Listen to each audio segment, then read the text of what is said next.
hope, like all other emotions in life, sometimes goes underwater.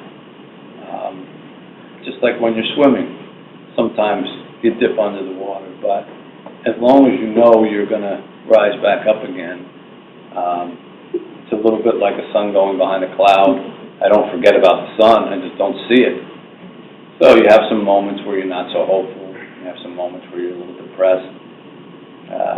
You think, I'm really worried about this, but it doesn't mean you forget how to be hopeful.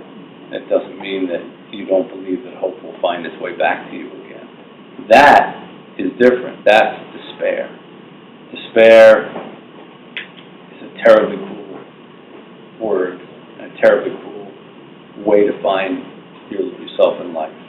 And I feel terribly sorry for anyone who is in despair, and those are people who would need our help the most. But other than that, I mean, if you don't spend every second of your day going, yay, yay, hope, hope. I mean, that's not realistic. Nobody's like that. I'd be lying if I said, yeah, I'm ready for death, bring it on. I'm not ready for it. I don't think anybody's ready for it.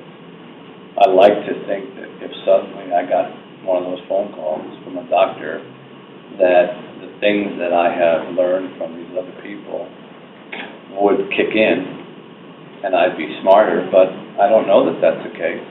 I like to think of it, nobody knows until they face it. But if you're asking me, do you want to face it? Absolutely not. Do you want to go tomorrow? Absolutely not. Do you love life?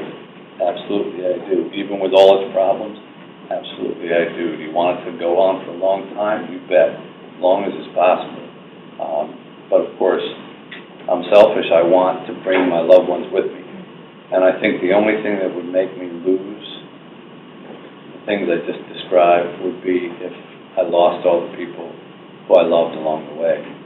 Then I think I could imagine feeling like it's time. It's not time because of a chronological age or anything. It's time when those who shared the world with you are all gone.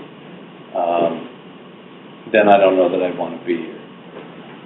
But, I wrote about that in Timekeeper, my last book. There's a guy who wants to freeze himself and come back in 500 years.